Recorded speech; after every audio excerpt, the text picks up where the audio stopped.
سلام، من مسیحا هستم از کانال خوشمزه پز.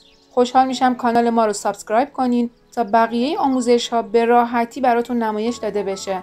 متشکرم. آموزش کیک بمب شکلاتی رو داریم، البته بدون تخم مرغ، بدون همزن.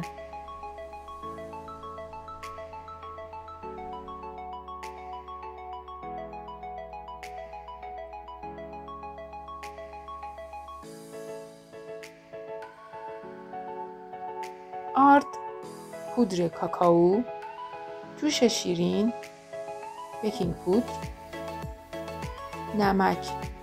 الک میکنیم تا یک دست بشه.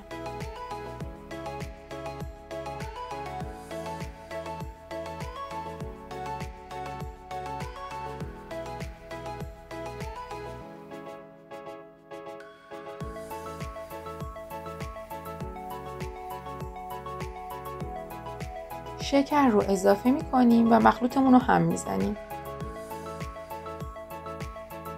وانیل رو اضافه میکنیم و مخلوط شیر و روغن رو بهش اضافه میکنیم. مواد رو هم میزنیم تا یک دست بشه. موادمون کمی سفت میشه، اصلا جای نگرانی نداره. یک قاشق قهوه فوری همراه با آب ولرم رو مخلوط و به موادتون اضافه کنیم.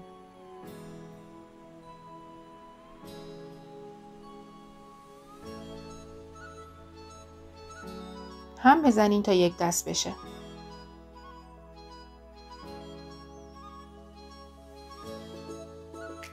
میبینین که موادتون خیلی شل و رقیق شده.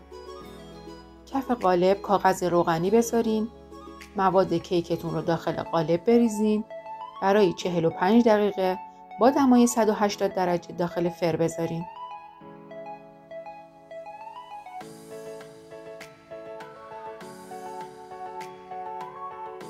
تو این فاصله گاناش رو آماده کنین. خامه صبحانه رو گرم کنین.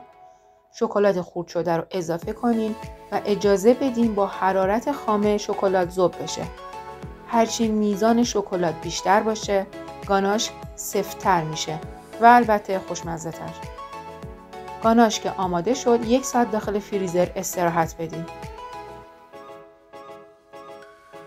کیک که خنک شد، به تعدادی که دوست داشتیم برش بزنین. از گاناش روی کیک بزنین به اندازه‌ای که دوست دارین. کاملا ذائقه‌ای هست.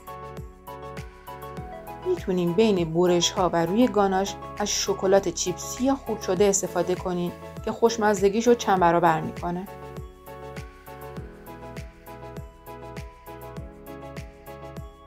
این کیک نیاز به مرطوب شدن نداره چون بافتی مرطوب و نرم داره.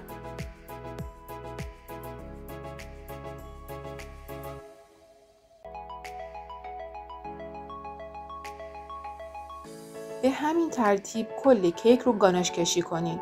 اطراف و روی کیک رو هم گاناش بزنین.